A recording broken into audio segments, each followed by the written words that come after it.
Good afternoon, everyone. This is M. Cooper. I lead our birth to 12 assessment administration work at the department, and we are going to present a practice test webinar today for district supervisors to give high-level information about the practice test. But before we jump in, I want to do a quick sound check. So if you can hear me, please click the check mark that's in green that says yes.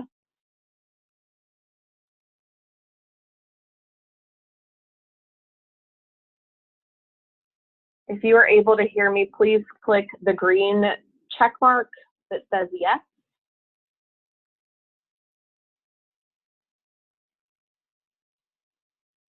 All right, great. Also, just before we get started, we are using Zoom, which is a new webinar platform. We started this in the summer, but some of you may be new to using this. So if you have a webcam on your laptop or computer, it displays for everyone in the webinar right now. So if you want to cover it up or disable it, that would prevent people from seeing you or whatever else is in the way of the camera. This PowerPoint is also located on our practice test webpage, and this is the one that is for district supervisors. We're doing one this afternoon for teachers. The one we're looking at right now is for district supervisors. All right, well, we'll go ahead and get started. It looks like the audio is working well and people are ready to roll. So the format of this webinar is in the same format as our practice test quick start guide. Our practice test quick start guide is a short 2-page document for district level administrators to get just a snapshot of these 5 areas. So the purpose and structure of the practice test, guidance, the administration, scoring, and reporting are all located on this guide. It also links you to other things to get more information about those, but this is really your one-stop shop for all things practice test at the district level. This is a snapshot of the Quick Start Guide. So it's providing you access to the teacher access versions of these assessments, the practice test guidance documents, how to prepare for online administration. So it'll go into what needs to happen in eDIRECT, what kind of logistical things need to happen to prepare if you choose to give this as a true practice test, information about how to score it, and then what to do with the report. So the first section of the Quick Start Guide is the purpose and structure. So we're going to jump into a deeper understanding of that. So our statewide assessments administered in grades 3 through high school, we have them in all 4 content areas for grades 3 to 8.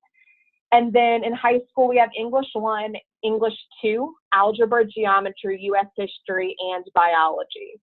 We have full-length practice tests developed for these LEAP 2025 assessments that are to be used as an instructional tool for teachers and principals, not to predict performance on the summative test. So the best first step is really to take the practice test. So school leaders, instructional staff, teachers should take the practice test as if they were a student. So following the time limits, using the materials that are provided, really writing responses to constructed response or extended response answers, and dive into the test. There's one link actually this year. Last year there used to be multiple practice test teacher access links. This year there is one link, and the usernames and passwords are located in the Quick Start Guide, and they're also located on the screen. And so teachers can go to the teacher access link, log into whatever grading content area they choose, and look at the questions that way. We also have these documents in eDIRECT for teachers to download.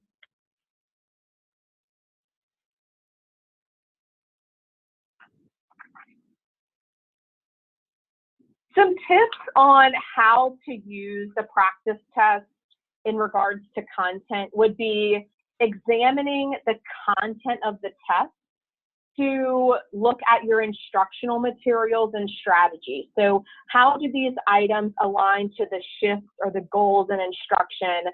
How do the items require students to apply content knowledge?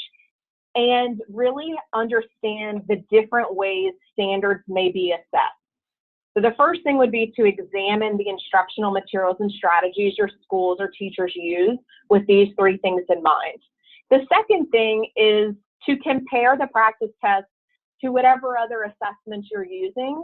It will really help teachers and principals and you all at central office really see the selection in terms of rigor, the approach, and the variety of items.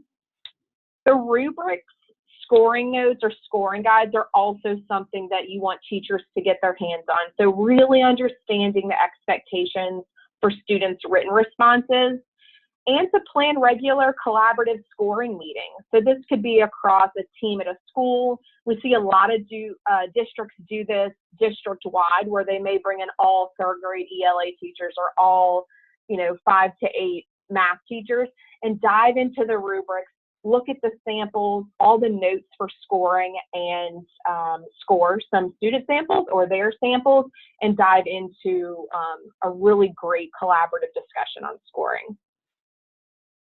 So things not to do with the content would be, you want teachers and principals to avoid prioritizing content based off this assessment.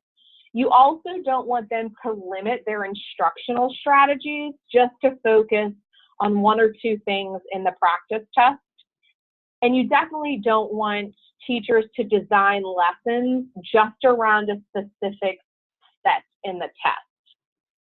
Some other things that are strongly discouraged would be using this as a data gathering tool.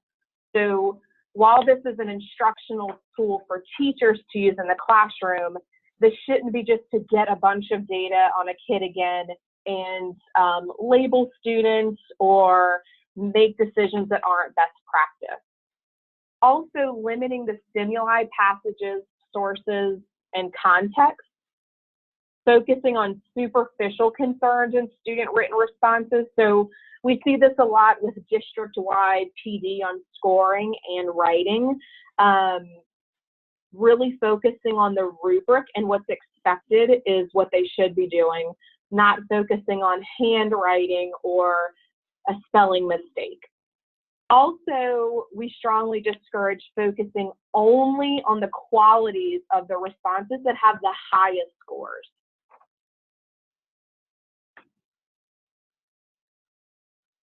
Now we're going to talk about testing conditions. So some things to do and not to do. So some things to do would be simulating the testing conditions to help students feel prepared for the test administration. So having discussions between teachers and students about it, talking about the timing, the types of items, what a complete response looks like. Also encouraging them to answer all the questions and all the parts. You also can set time limits to simulate the timing of the practice test on some of them. Also having students practice with the test mode is important as well. So as you know, for grades 3 and 4, districts have the decision to use paper or online summative tests. So you want them to practice with that mode. So if your 3rd and 4th graders are practicing online, they should be using the practice test online. If they're doing it on paper, you want them to practice on paper. Some things not to do regarding testing conditions would be so focused on testing time or test prep or test taking strategies.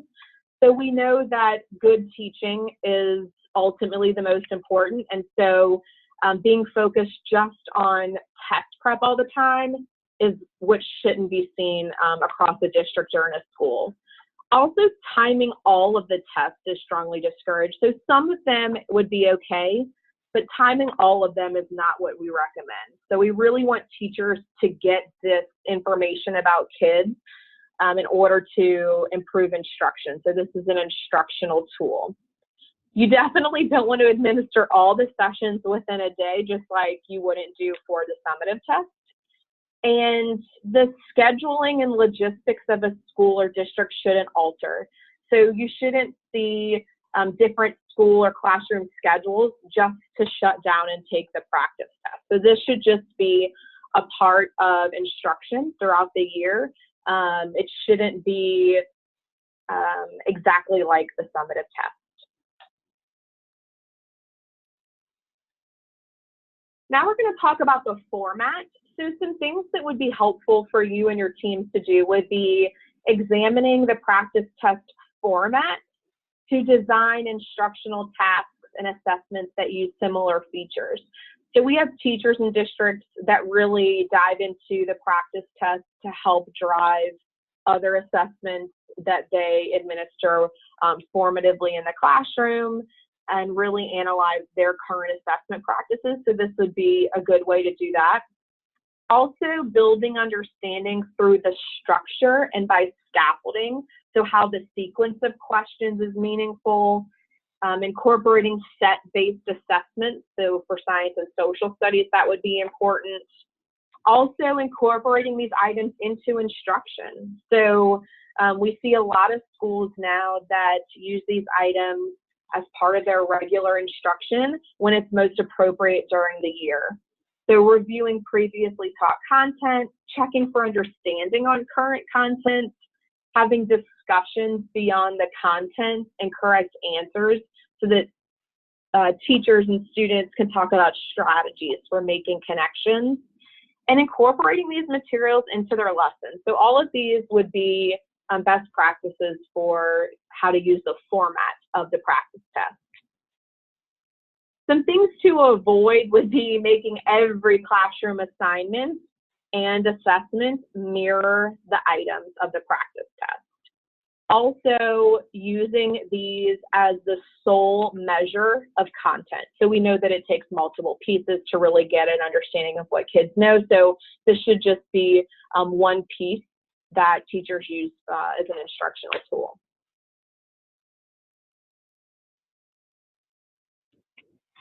On this slide, you'll see the teacher access link again that I mentioned earlier, and the link to the practice quick start guide. So right now, teacher access for all grades and courses is available for the practice test. The student access, meaning students actually logging into Insight and taking the test, is available for high school right now. And then in January, 3 to 8 will become live for students to take in the system.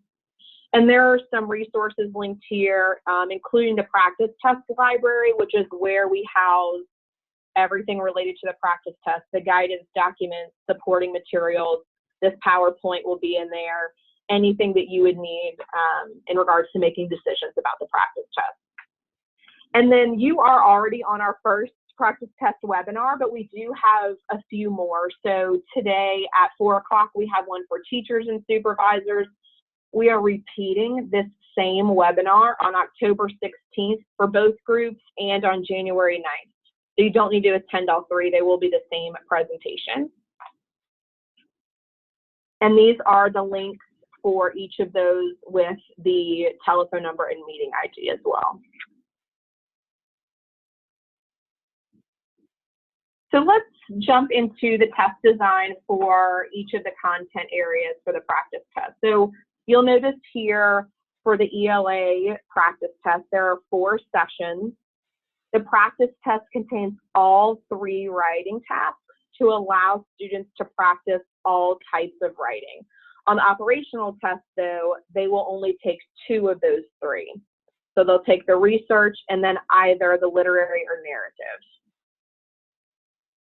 You'll also see the practice test suggested times for each of these sessions. So for example, for session 1, 75 minutes for grade 3 and then 90 minutes for grades 4 to 10. And then in session 4, you'll notice that the timing has been reduced by 30 minutes. for the practice test because it does not include field test items.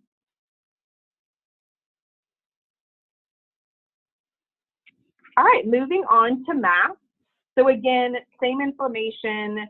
This is broken into grade bands and the number of sessions. Algebra and geometry has a 1A and a 1B, which separates it by calculator, no calculator.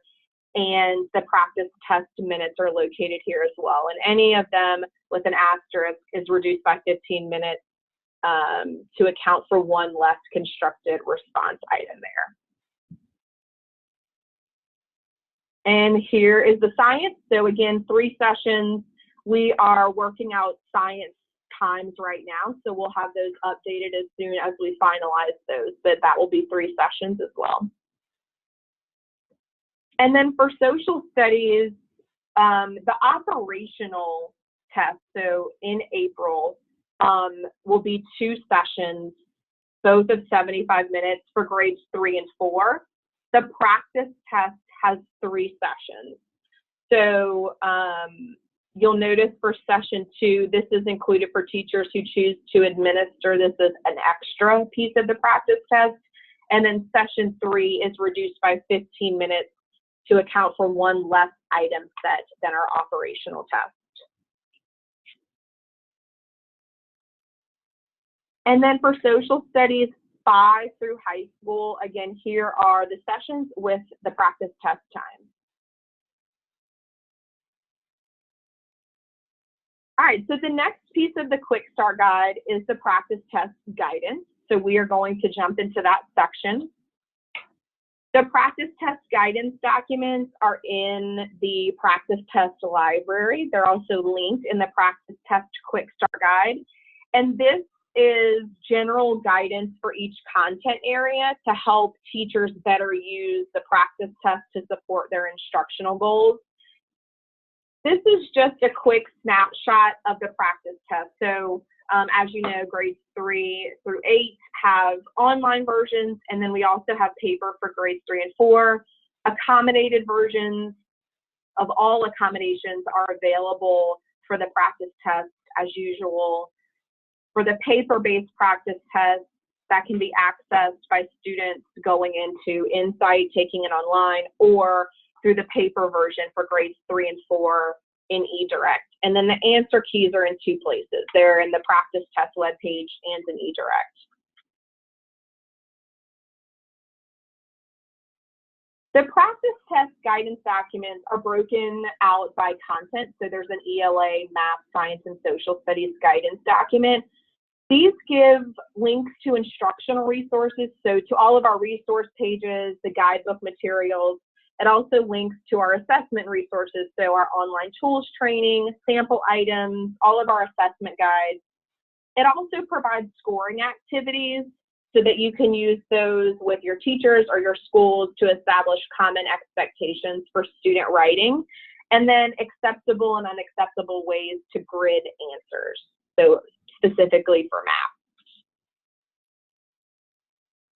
When scoring the practice test, we don't want teachers to make assumptions about a student's score. So unlike daily assignments in class, the statewide assessments are not scored on a grading scale, where if you had 95% of the questions answered correctly, that it would be an A. Same thing if a student answered 40% of the questions, it doesn't mean that they would receive an F. So this practice test data is to help teachers in schools consider patterns in student responses and adjust instruction. The documents also provide examples of observable patterns along with recommendations on how instruction can be adjusted based on those patterns. All right, I only have one question that's come through, and the question was about getting a copy of these slides. So this presentation is already posted in the practice test library. If you go to the Louisiana Believes website and type practice test in the search, the first page that comes up is the practice test library, and this PowerPoint is at the very top in that top section. We're also recording this as well. So if you want to review this again or send this to someone to listen to, or if you're having a meeting with teachers, you can also share this recording. So once we're finished today, I will post it to our YouTube account in case you want to access it with the voiceover, but you can download just the slides in the practice test library. All right, so let's move on to the administration of the test. So the third section in the Quick Start Guide is on the administration. This section is really for your district test coordinators and assessment teams, and then school test coordinators. It reviews how to verify accommodations, how to create test sessions, printing test tickets for students, and then reviewing resources that are in eDIRECT. So just like at the beginning of the year for our diagnostic tests and for other LEAP 360 assessments, students and accommodations are already pre-populated in eDIRECT for your district and schools, and they come straight from eScholar, SIR, and SIM. So accommodations and kids are already in the system for you. There is no upload of students. The only accommodations that would need to be added manually would be for your students with a personal needs profile or an English learner accommodations checklist. So those two things are not pulled from SIS or SIR. Those would just be IEP accommodations and 504 accommodations. And then eScholar is our source of truth for student information. It's the accurate place for students' locations, their names, things like that. And so we've connected this in the background where it's updated daily, just like it is in your district. So the setup process this year for practice tests mirrors the setup for diagnostics and interims this year. Once all of the students are in the system, you can have your school test coordinator start creating test sessions. And so a test session is basically a class or a group of students taking the test together. So if you have a third grade math test, you would put a third grade teacher's kids in one test session. If you have another third grade teacher, they would be another test session. These directions are on how to create and edit a test session, although I will add your district test coordinator and school test coordinators, unless they are brand new, have done this before for all of our other assessments. So there is nothing different as far as the process of how to do this. They will create test sessions for their school, making sure all the students are in the right session and have the correct accommodations. One thing that's new this year is school test coordinators can copy test sessions that have already been made and just paste them into the practice test. So there is a lot less work for your school test coordinators to do this year as far as creating sessions. So if they already created diagnostic test sessions, they should just copy and paste this in for practice tests. And these are some directions on how to do that. So again, this is specific to your district and school test coordinators. So they can copy this and add this to the name of the test they choose. So it could be Algebra 1, Ms. Johnson's class, could be the test session, and they can just paste that right into her test session. The school test coordinator will print test tickets and rosters for your teachers. The test tickets are the usernames and logins for each student for each session. So for ELA, they'll have 4 test tickets because there are 4 sessions on the practice test. And they look just like the test tickets that they would use for any other assessment, LEAP 360, LEAP 2025.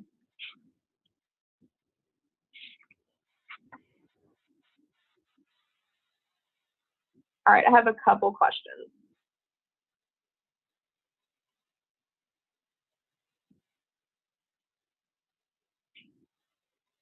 Let's see, the first question is, actually, I think we're about to get to it. It's about giving just one section of the practice test. So I'll go over that in just a second. The next question is, what is the deadline for adding accommodations to make sure they get it. So every district system updates daily, and we are directly connected to that. So if you add accommodations in the system today, tonight when your system updates, our system will update, and tomorrow you will see them in the system. As far as accommodations on an accommodations plan, those have to be in place by policy 30 days prior to the summative assessment. So the window for computer-based testing for grades 3 to 8 opens on April 1st. So that means 30 days prior to that would be when they need to be set on the accommodations plan. So March 1st.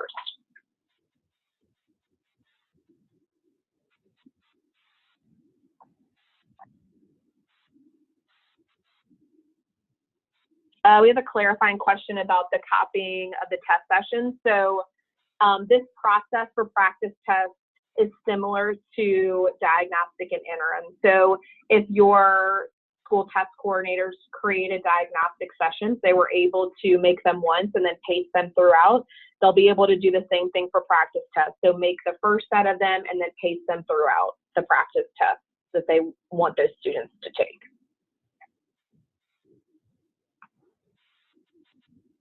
All right, let's jump into scoring. So the next section of the practice test quick start guide is on scoring. And again, there are links in the quick start guide to help the people who are doing this link to the documents, such as the eDIRECT user guide and other resources. So in the scoring section, this will give links and other resources to help score the paper and the computer-based practice tests. And again, the way in which the practice tests are scored depends on how it was administered. So if you administered the test on paper for grades 3 and 4, you will score the paper version. If you administer the assessment online for grades 3 and 4, you will score for the online assessment. And that will look differently because they're in different test modes. These are the item types that you will see throughout the practice test. This lists the content area they are located in, and along with how they're scored, whether it's by the computer or by the teacher. So the easiest way to say this is any response that the student writes as far as an extended response is scored by the teacher, and they will go into eDIRECT and Educator score each of these items for their students. The other items will be automatically scored by the computer. So as I mentioned before, if you have grades 3 and 4 taking the practice test on paper, then the teachers will hand score those using an answer key. If they are taking it online, then they will go into the online system eDIRECT and score there. We have answer keys for both modes. Those are located in eDIRECT and on the practice test page. So there's a paper-based answer key and a computer-based answer key for grades 3 and 4. They are separate for ELA and math, paper-based and computer-based, due to the TEI. So technology-enhanced items can't be done on paper, so the answer keys are a little bit different for those tests with the technology-enhanced items. For social studies and science, they are the same answer key because there are no technology-enhanced items in the grades 3 and 4 practice test for science and social studies.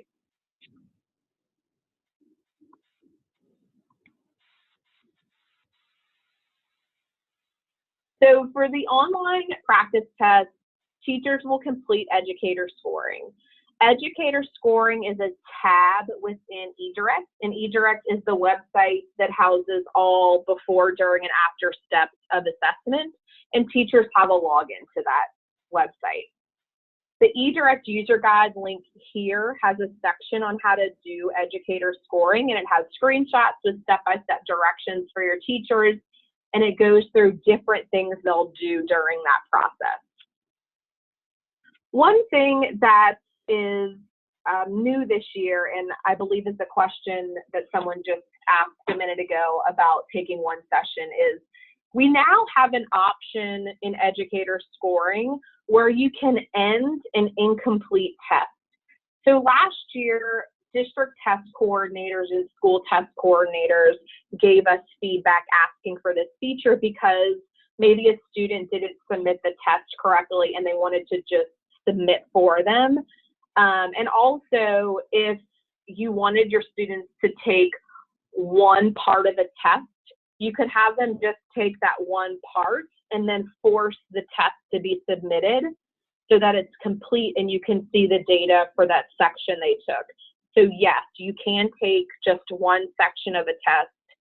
Your district test coordinator and school test coordinators have permissions to force submit the test to go through to scoring. And these are the directions for your school test coordinators and district test coordinators about how to end the incomplete test. And it will ask you if you are sure you want to do this before it goes through to the scoring phase. So in eDIRECT, the educator scoring application is with a permission of educator scoring. So teachers will need the permission in the system to be able to educator score. So district level users, that's your district test coordinator, they will assign this to your schools, and school test coordinators could also assign it to your teachers. These are the directions on how to provide access. So they would go under user management in eDIRECT, and then use the drop down and select the practice test administration, and then click find user. When the table appears, they can edit that person's permissions by clicking on the view edit icon. Once they click that, they will be able to add educator scoring permissions. So here you'll see a list of permissions. They will use the arrows to add or remove educator scoring permissions, and then they will have those permissions in the system when they log into eDIRECT next. So once teachers are ready to score, their students have taken a section of the test or the whole test, they are going into eDIRECT and clicking on educator scoring. From that tab, they will select the administration, so practice test 2018, 2019, and then click show sessions.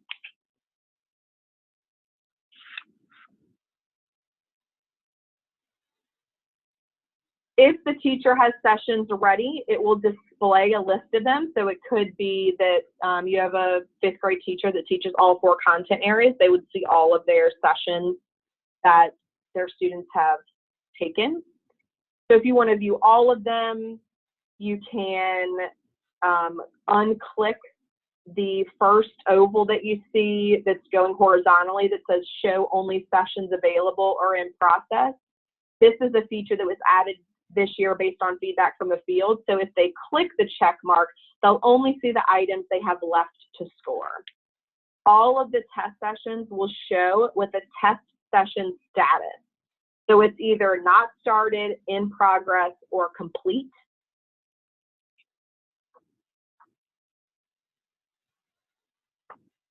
For printing student responses, this is a little bit different this year based on feedback from last year, and it's the same as the updates that we've mentioned with LEAP 360. So from the educator scoring tab, they'll select their administration, district content area, and show all sessions. And they can now batch print responses for all of their kids in one session. So if I'm a 5th grade teacher and I have 25 kids, I can print one document with all of the responses for my 25 students. So they will do this before they educator score. So they'll click the print student responses icon and they'll get the PDF for them to print. And they can do this before they even see the items in educator scoring. So if they want to print them and take them home and do them by hand or bring them to a PLC, they can do that without having to go into the system to score the items.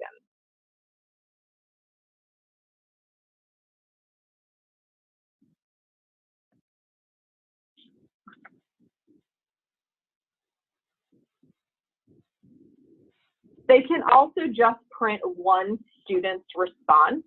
So if they don't want to print a whole class, they can print an individual student from a test session as well. So once they click Show Students, they'll see a list of their students and they can select that one student's response to print.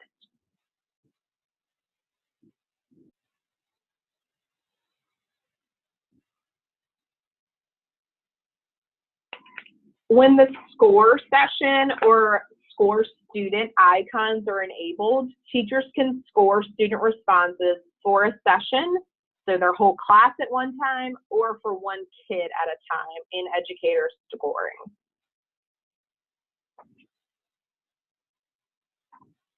So they will go into Educator scoring, they will click the score session icon for them to score the entire test session, so my whole ELA class at one time.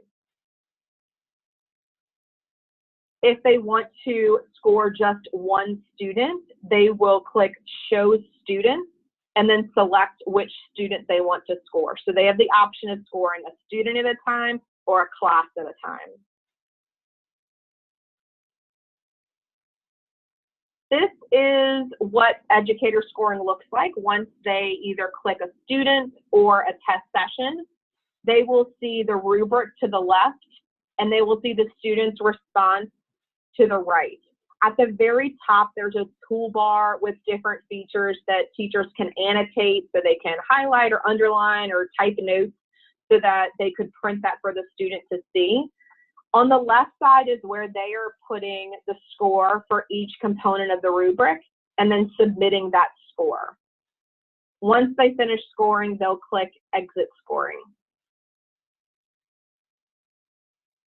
If in the event a score needs to be reset, so maybe the teacher accidentally clicked a 3 instead of a 4 and they want to go back, they can reset the score. Another instance where this may happen that we actually saw last year, which is why we have this feature now, is we saw districts doing wonderful professional development and PLC meetings about scoring and analyzing student responses, but it was after the teachers already scored it in the system, and they wanted a way to go back and change those scores based on the collaboration at the district or school level about the student writing. So there is a reset button. It is a green circle with arrows looking like it's going to reset. You can reset one student's response or one student's score or a whole class.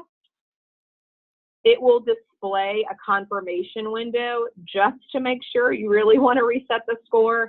And if you do reset it, the teacher can go back in, select the correct score, and the report will update the next day, just like reports update daily anyway. So if you reset, it'll be part of that update at night. And again, if you want to just reset one student score, you would click all the students to display and then choose which student score you want to reset. This is a new feature this year, same with Leap 360. And this is the confirmation screen just to make sure that they really want to reset. And once they press reset, the teacher can go back in and score.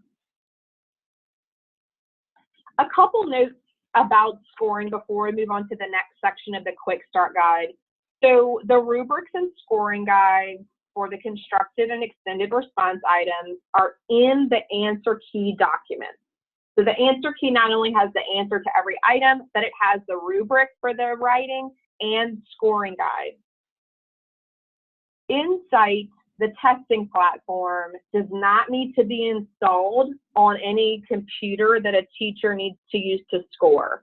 So they are scoring through a website, not through the testing platform. So they do not need Insight on their computer. They will need Google Chrome or Internet Explorer 11 installed to do this. And again, as I mentioned earlier, teachers can put comments and other notations on the student responses while they're in that Educator scoring screen. All right, the last section of the Practice Test Quick Start Guide focuses on reporting. And it also links again to our eDIRECT user guide to give step-by-step directions and screenshots on all the things we're about to show. So there are two item level report types that are available to schools and districts from the Practice Test Administration. And again, just like when we rolled out our updates for LEAP 360, these apply too. So reports will be updated nightly, and in the event you have a rescore again, that would be updated nightly as well. So we have a student response map, which is for an individual student and what they put for every answer. And then the test session response map is for a teacher to see how every student answered each item. There will be a final CSV file available as well. So to access reports, again, they will go into eDIRECT, the testing website, and there is a report delivery tab that lists several options. And again, the eDIRECT user guide explains how to do all of these things if they need support.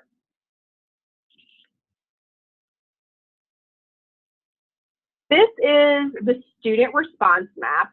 So this is for one student. It lists the item number, the type of item, the subclaim, the correct response, and the total points possible. Beneath that key at the top is the student's name and the information for every item on that test. So how many points the student earned and what their response was so that you know what they selected.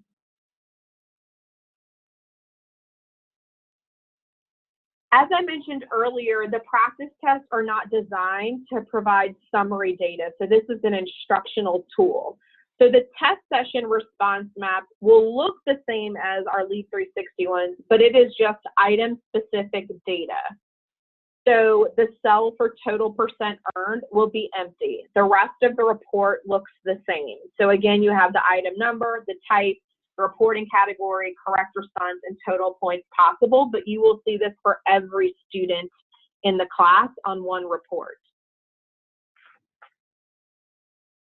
One of the new tools that we are releasing for teachers is for teachers to be able to view student responses in eDIRECT. So this is a permissions-based feature. The permission will need to be added to those teachers to give permission to use this tool for teachers to see student responses. So we started preparing districts for this at the September collaborations and through our district test coordinator calls, and we'll continue to do that. So again, this is going to be released fairly soon. But again, this is a way for teachers to actually see students' responses in the system. So they will have the interactive reporting feature in their eDIRECT account. So they'll click interactive reporting and then response lookup. Once they click response lookup, they'll be able to filter to narrow down results. So the administration they want to see, so practice test, diagnostic interim, their school system, school name, the name of their test session, and then by student. So this response lookup feature allows student responses to be displayed and other testing information from the current year's administration. So it'll display test score data and including test points earned and points possible. It can also be downloaded as an Excel, CSV, or PDF document. So this is really exciting for teachers. They weren't able to get this narrowed down information specific to them, and now they'll be able to do that. So if the response lookup detail is selected, you will get details on the student responses, and you'll have a screen that looks like this at the top right, where you'll see the item type, what the kid responded, what the correct answer was, and then a link for you to select, which shows a screenshot of what that student selected in the system. So this is particularly helpful for our technology enhanced items, whereas before in our reports, we weren't able to see what the student put for a technology enhanced item. So this will let you see what a student dragged and dropped in a technology enhanced item by clicking this. So this is a teacher tool where they can actually go in and see a screenshot of the student's test to see their answer. A couple things to caution you and your schools around interpreting results. So again, this is not intended to predict their performance on the summative test. There are differences, as we mentioned earlier, on these assessments, and it was not designed to do this. It's also not inclusive of all content covered by the Louisiana Student Standards. And again, I mentioned this earlier, we don't want to make assumptions about a student's score. So there is no grade conversion. This is truly an instructional tool for teachers. So we shouldn't be making assumptions about student scores. Some things to use the results for would be looking for patterns in student performance. So we know this is best practice, and teachers probably do this all the time with their other formative assessments, but it's really helpful for teachers in the same grade level or even across schools to see patterns that indicate gaps in content knowledge or skills. Also, it lets teachers know any difficulty with items that require analysis of the sources. Also, do they select only one correct answer for a multi-select item? So things you might notice that would help the teacher instructionally with these students. Difficulty analyzing or evaluating stimuli and sources, or understanding content knowledge. So how are they demonstrating that? Do I see a pattern in how they're doing that or not doing that? If they cannot complete the test session within the time allowed, are they skipping difficult questions and they want to go back, but they forget to go back to review them? So some things could be very quick fixes. Some things really will reveal more gaps in content knowledge. All of the recommendations that we've gone through and even more information are in those practice test guidance documents. The scoring activities that are located in the practice test documents, we see a lot of districts that use this and even add on to it, which is wonderful. But these are really great for collaborative scoring. So whether a PLC or with vertical planning, sometimes it's really eye-opening, or across schools. So being able to establish common expectations for students' writing, learning to use a writing rubric and identify the qualities that meet those standards, revealing grade-specific expectations in a school, and learning about and discussing different approaches that people are using that can improve instruction. So some next steps for you today would be definitely to get your hands on the Quick Start Guide, thinking about how to complete the necessary setup tasks. So your district test coordinators are most likely preparing or have finished preparing what this would look like district-wide, or if they are giving that as autonomy to principals to use, making sure their school test coordinators are prepared to do this. Also determining how you at the district level will communicate with schools about the purpose and administration of this practice test. Making sure that teachers are aware of the practice test guidance and they are using it as it's intended. Definitely sharing the resources and tools with your district level administrators and schools. So whether it's sending them this PowerPoint or links to the Quick Start Guide or the guidance documents, you may even have trainings that are specific to each of these documents built out throughout the year to make sure people are on the same page with how you all as a district want to roll this out. And then encouraging teachers to view the practice test webinar or to attend. So again, this afternoon is our first one. If you have teachers that maybe you have a meeting with all grade level chairs, you might want them to attend and then re-deliver. So thinking about your plan for teachers attending the practice test webinar specifically for them.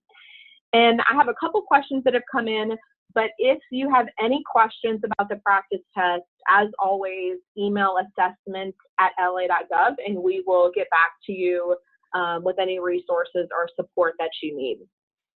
So the question that came in was about the force submit process, asking if it can be done for one student or a whole session. The answer is yes. So you can force submit a test for just one student or for multiple students. All right, I don't see any other questions, so thank you all for joining. Again, if you think of anything that you need or have questions about, please email assessments@la.gov. Have a great day.